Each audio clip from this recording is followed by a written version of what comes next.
Mai e te tipua, mai e te tāwhito, mai e te kahui o ngā āriki.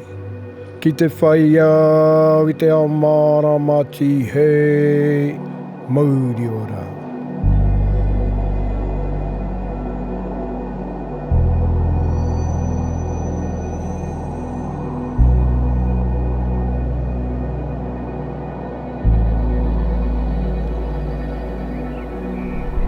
Te tuatahi, me wehi ki te ātua, te timatanga o tēnei whakaaro, hono re tia tō tātou nei kāhui āriki. Puta noa i te motu, rātou puahinga, haere atu rā, haere atu rā, haere atu rā. Ka hinga atu he te kura, ka hara mai he te kura. Waihoti e rātou ki a rātou mā, hoki te wairua mai ki a tātou te hungaura, ngā whānau pani. Nō reira, nau mai, hara mai, whakatau mai.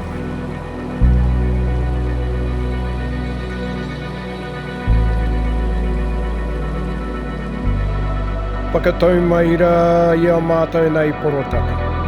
Te maunga rimitaka, te awa o te awa kairangi, mai te hau kāretu, ki whakatiki, tai atu ki whirinaki.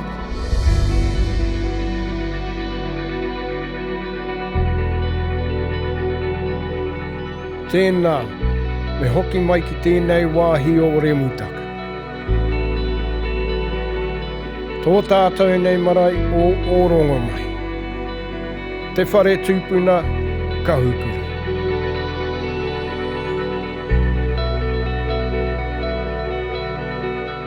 Rātou mā o ngā whakairo arahi.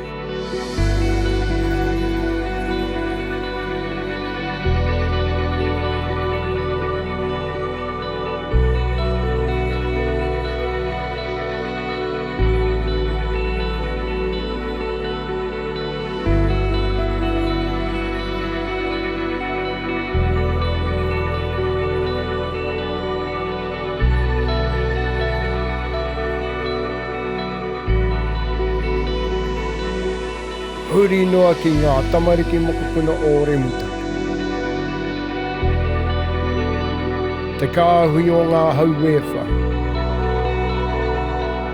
Nā rātou e mihi atu, e mihi atu, e mihi atu. Tihei mauri ora. Tihei mauri ora. Tihei mauri ora. I mahi ngā tahi ngā kura me te marae o runga mai. Ko te taurua mano roa te kau, te tau te kau o te kuru o te awa kārangi. Kia ora koutou, nau mai haere mai ki te hui kapa haka o te tau te kau o te kura tuarua o Orongo mai. Ko tēnei ahurei atau e whakātu ana i te ahurei o ngā kura katoa o Orongo mai. Me te whakanui i ngā ahurea te reo rangatira me ona te kanga ngā puoro me ngā whakāturanga.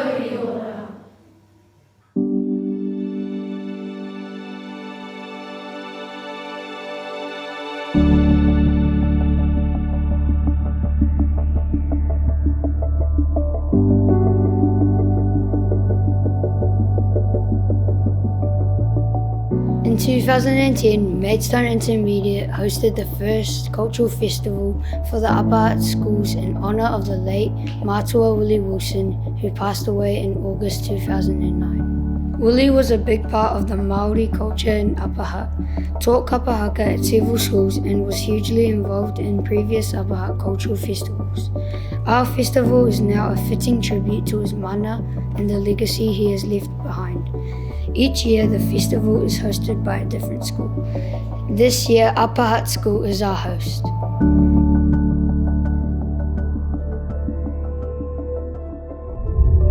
Ko te reo kia tika, ko te reo kia rere, ko te reo kia Māori. Let the language be right, let the language flow, let the language be Māori. This mōtiatia was originally written as a children's songbook by Henrietta Maxwell, a leader and te reo Māori advocate of Ngāti Porou. It talks about a child playing with a spinning top, taking it on a journey through the land. Adapted for a cluster, the journey begins as you climb up the mountain ranges of Remutaka. To glance down to the Hutt River flowing below, calling into the meeting place of Rongomai, to the ancestral house of Kahui, the son of Rongomai, travelling through the valley past the sweet smelling scent of karetu plants. There bounds along the river banks. Over yonder, a cluster of schools meet together. It is our cluster brought together from the four winds. Whatu ngaro ngaro te tangata, toi tū te whenua. As man disappears from sight, the land remains.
Hey Zanza, where are we going? To the special place in Upper Hutt where anyone can come.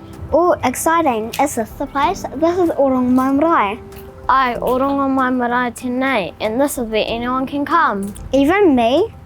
Ai, Orongomai Marae officially opened in 1976 and became the centre place for Māori to meet.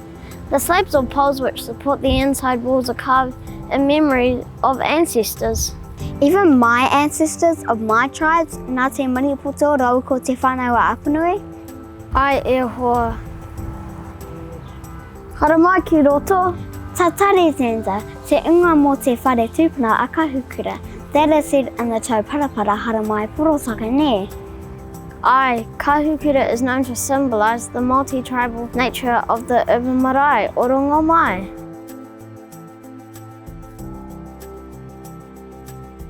Te tiro Zanza, ai nei ngā pau. Ai, did you know that there's a pole in this marae for everyone? Ai, ko nā te maripoto, ko nā te katoa. Rau e ne.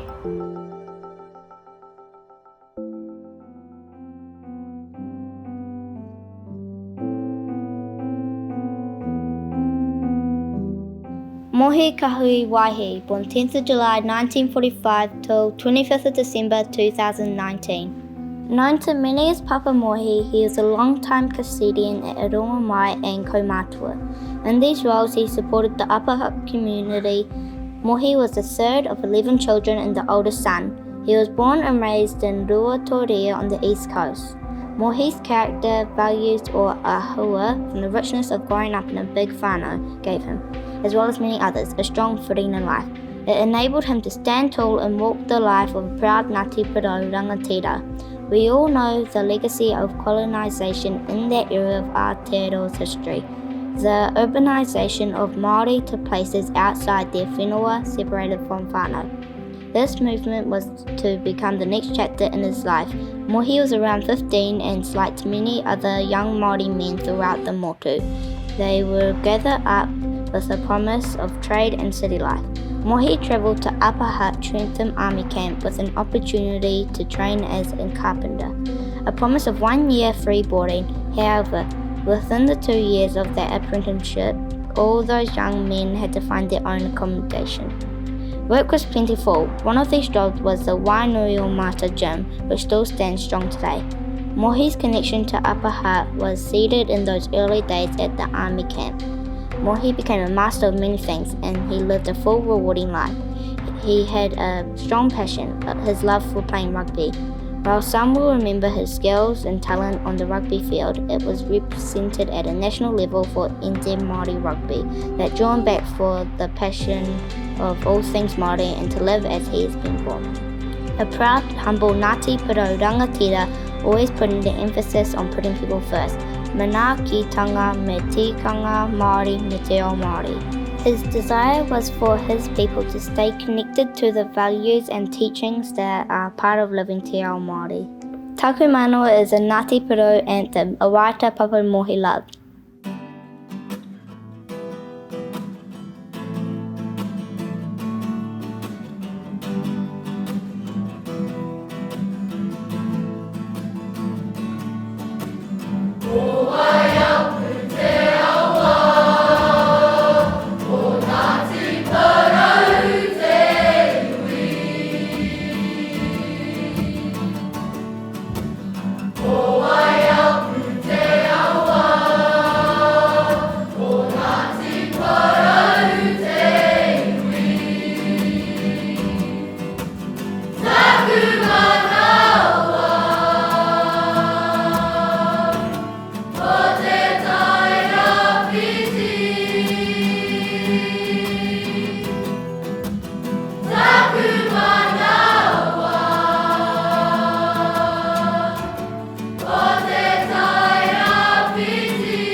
Tūhoi momo kai, momo tonga, momo tangata ki te pō.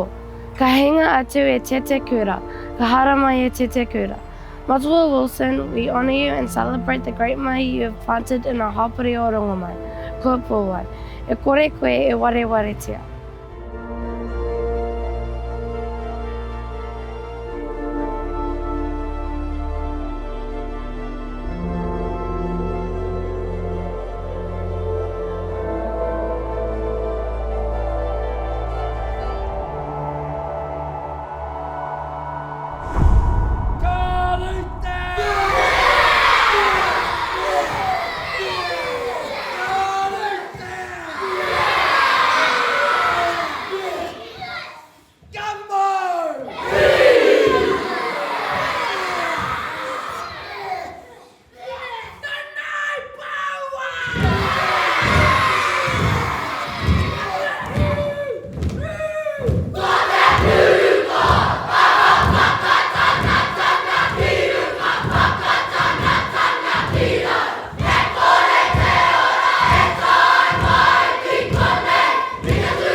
Ko te pāpanga tukutuku tēnei tohu ana i ngā reanga ako te pautama e hāngaia e Mātua Wilson me te hapori o Rongomai, taonga tuku iho kua waihoa hea e ia.